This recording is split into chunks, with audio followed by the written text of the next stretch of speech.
All right, we're just getting ready to go and do a drive in our 04 SL55. Tim's just going to demonstrate that the roof is working and functioning properly.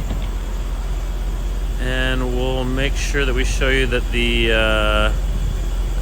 operation inside the trunk to raise the roof for storage works properly as well.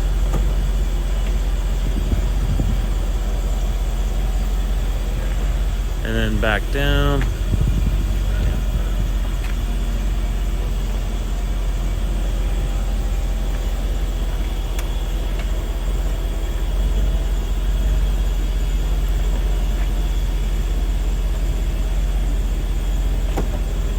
You want to? Oh, nice. I'll lower it back down. Nice. And you want to show the trunk? In the trunk. If you're loading groceries or anything in the trunk, put this all the way up, press this button, then you can load your groceries. This has to be clipped back into place. Press your button, and then it does not have the power trunk lid, so just close it back down, and you're good to go. Just wanted to show we have all the original books, and the command navigation discs are here. So the old system, you had to have the discs for each jurisdiction. That has all of them. I think looks like one is missing. Maybe so it's in there. One is, maybe it could be in the car. All the original service manuals are here. Service booklet, let's check. Sold new March 31st of 04. It's not common for them to stamp books anymore. So no stamps in the books other than in Victoria, which was one we did in July 30th of 19 at 84,000 kilometers, which is 52,000 miles approximately. That is about it. So there's all the original manuals are there, all the original command navigation discs are there. We're going to put these behind the seat, so whatever winning bidder gets it. There's these storage bins behind the seat. Sure these are in there. Do you want to do a quick walk around since we're standing here?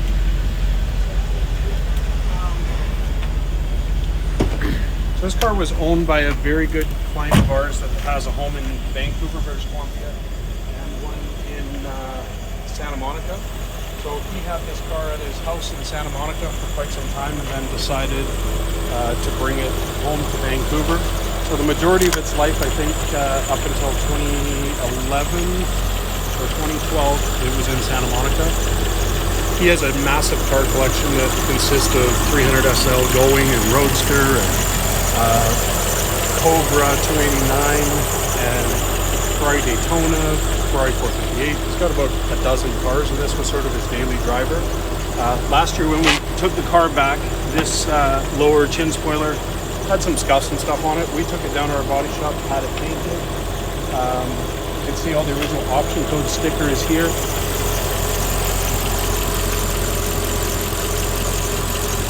I think the most important options this one has is keyless go, which works as it should. Bi-xenon headlamps. What else does it have? Park distance, does it have?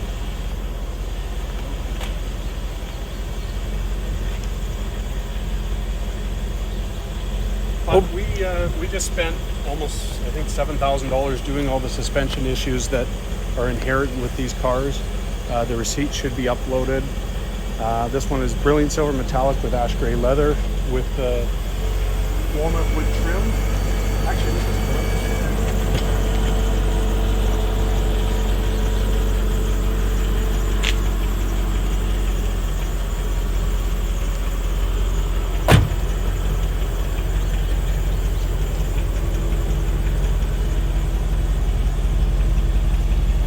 All the paint is in really, really good condition throughout the car. It doesn't, and certainly we never hide, but We're not missing any big scratches or major chips. All original panels from what I remember. Emblems, logos, everything is in extremely good condition. No fading on any lenses or any of the plastics. Tim and I actually took one of these cars on a road trip down into Washington State at one point, and I'd say out of all the cars he's had, driven, and same for me, I think this was probably one of the most comfortable cars to do a road trip in, and a lot of fun. These panels are all in great shape, no dings. A small chip right there, but realistically, all the panels are in extremely good condition and very much free of major blemishes, scuffs, marks, or anything else. So, let's hop in. Notice it has these orthopedic seats. So I'm going to press the pulse feature on. I've got mine on right now. It works. And I just turn my heated seat on. You can do the same. Let's make sure it works. Seat condition. This seat, much like all passenger seats in coupes, doesn't look like it was really sat in. My power headrest works as it should. Seat back works. Seat forward and back works. And the seat cushion forward and back works on my side.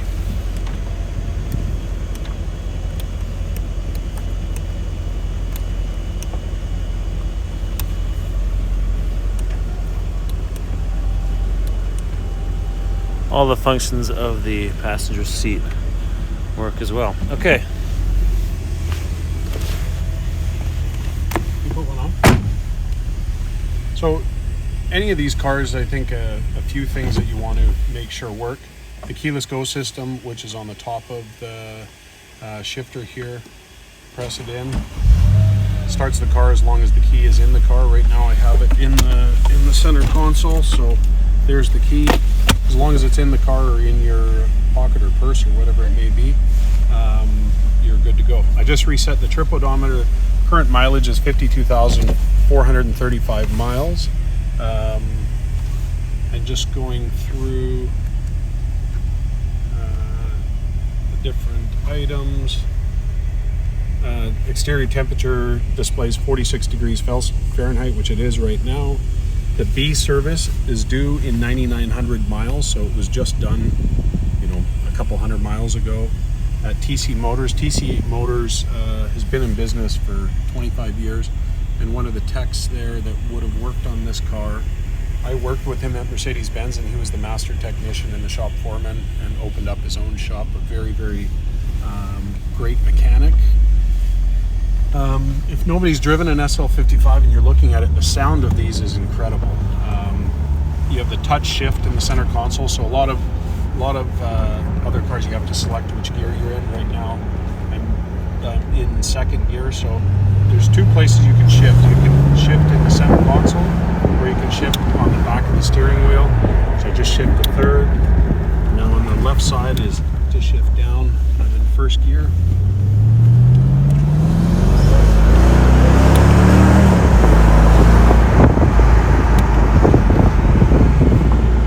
Everybody knows these. You always hear the clutch in the supercharger as it spools up. So put the windows up. So the front windows are controlled by these switches. If you pull them again, these rear corner windows, they go up. And now we have the wind deflector. Actually, the best way to have that is down. So we'll put the roll bar down. Because it's 46 degrees, you pull this up and you have literally no wind in the cabin. All of this system is working. It's called the command navigation system. It has a telephone feature. Nobody really has the ability to use it anymore because it's, I think, the old system. Navigation, you have to have your disc in, AM, FM, CD player. It has a CD changer behind my seat. Satellite radio, I believe, but I don't know. I don't know if this one is equipped with it, so don't count on that. And then service, and that's to do with your teleaid system. So you have this button, which is your teleaid emergency response system, and then in the center console, this button right here is the information, and then roadside assistance. That's something you pay for as a subscription through Mercedes-Benz. I know all this because I worked for Mercedes-Benz at the time. Did you sell these new? No, I had just left there as they were coming out. They came out in March of 02, or this body style came out in March of 02 as an 03 model, and the SL500, and then the SL55 followed right after. And I remember when we first got these cars, it was just insanity to hear they had this kind of horsepower. I think it's 489 horsepower, and you know, I remember when the C43 came out in 1999, and it had 302 horsepower in a C-Class and a V8. That was insanity. And then the E55 came out, and it had 349 horsepower. And then the generation with this suspension system that is all airmatic, and you know, corrects your oversteer and understeer in corners, balances out your pitch and yaw, so the car goes through the corners flat rather than you know, diving into the corner in each direction. That first started in the CL500s. Do you want to just knock your mirror out there? Fold it in.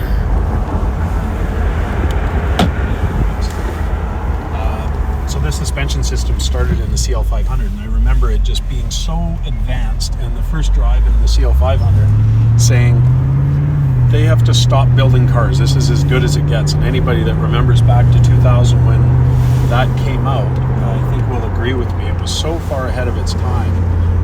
And this navigation system, when we were doing deliveries on the S-Class and the CLs and stuff of that generation, we basically said, don't show anybody, it's too confusing. It was the first time navigation was even thought about being in a car. But as now, an iPhone has more technology than this by a long shot, so it's not a big deal. The driving position of these cars is one of my absolute favorite. If you're tall or short, you can get into a comfortable position. The seat cushion moves back and forth at the top. Maybe just show them on your side. That top button controls the distance of your actual length of your seat cushion, and then the bottom portion of that controls the distance that you are from the steering wheel. So whether you're tall or short, it really allows you to accommodate. And then you have the power telescoping and tilting steering wheel, which I'm functioning right now, works as it should, up and down, so you find your position that you want to go. But these cars, when you're sitting in this position, your paddles on the backs of the steering wheel or something, that the more you drive it, the more you'll use it. The cruise control system, you just press up to set it and forget it. You don't have to do anything. It's got rain sensor wipers, so if you put it in the first position, it activates the rain sensor. And if there's a sensor on the outside there that as rain falls on it, they activate and go at the speed they need. So you don't need to touch the wipers regardless of whether it's raining or not. They'll do it for you. Memory seats, there's a three position memory seat on both sides, so you can get all your mirrors and seats on a memory function. So anybody that's using the car has their preset memories. You don't have to adjust the seat every time. You just press that and go. Heated seats, I've got mine on right now, and the seat as well. And the seat is working as it should. In here, ashtray there, it's never been used. Hugh, the last owner, he definitely was not a smoker. I know he bought the car from Walters Mercedes-Benz as a pre-owned car, so it doesn't smell like anybody's ever smoked in it. Radio is a Bose sound system. It works as it should.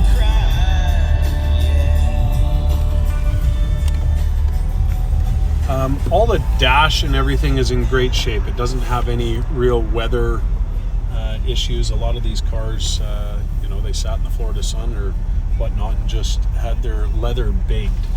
All the Alcantara on the A-pillars is in great shape. Check the visors.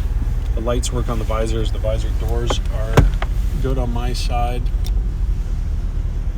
All the latches are how they should be. So we're just going to get on the highway here. And we'll accelerate.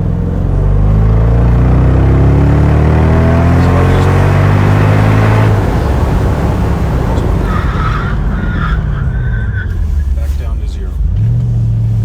So the car accelerates properly and decelerates properly. Uh-oh. Can't believe that guy was speeding over there. Disobeying the law. I've driven a lot of miles in a SL55. It's the longest I ever owned a car in my life, which is 22 months. I owned an 04 SL55 also. So we were just going through some construction. And it was by far my favorite car still to this day that I've ever owned. I think this car does everything tremendously well, whether or not you want a luxury car that's nice to drive in the winter, you want a summer car that's a sports car. It does it all. It's very, very fast.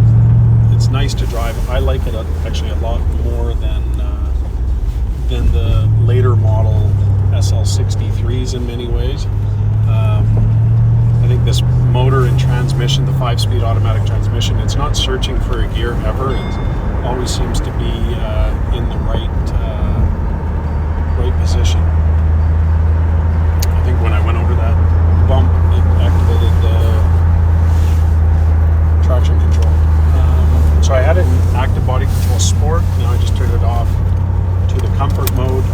If you wanted to shift the car manually, there's this feature which you press this down. That is in the comfort mode, and up on your dash there, it says you're in comfort, manual, and sport. So if I'm in manual, which I am now, I can downshift manually and it's not going to shift up for you. So there's a downshift in a second, and even if you accelerate, it's not going to overcompensate for what you are trying to do. So I'm trying to maintain second gear right now, but if I press it again, go into sport, now it's going to go into the manual mode. You can still downshift in any mode you want, but at some point it's going to override you and pick the gear it thinks it should pick. I'm trying to think if there's any other features or buttons or gauges. Everything on the dash is working. We're just over 85 degrees right now. The car's at temperature. The multifunction steering wheel works properly, allows you to go through all your volume controls and navigation and telephone and radio and everything else. So you don't have to use it. Any function in the car you can do in the center console too. If you want to use your steering wheel, you can. Let's try the cruise control. So I'm set on cruise control right now at 35 miles an hour, and we're going along. Works like it should, and now decelerate. That works like it should. So I'd say the cruise control works perfectly. So at this point, we can't see anything wrong with it. We got a huge file of service records which we've uploaded with the car. Vast majority of them were in the care of Hugh, our past client, and we'll definitely include those in the sale. If you guys have any questions or concerns, let us know. There's a lot of SL55s that get sold, but this one is definitely well cared for and well sorted. The biggest issue with all these cars is the suspension. Make sure if you're buying one, that has been looked at and taken care of. If it hasn't failed yet, it's going to fail soon, so just watch for that on any SL55. We've driven 4.8 miles so far, and the trip odometer works properly, and the speedometer works properly, and the distance traveled is logging on the odometer. Probably important to note as well, it is a US car, as Tim said, so the speedometer is in miles. I think that pretty much wraps it up. Sounds good. And just while we're at the light here, I'm going to put the top up just to show you.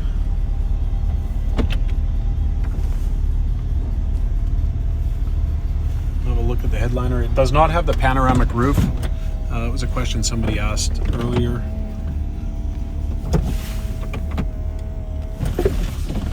Now we'll try the air conditioning. Turn it down because now it's cooking.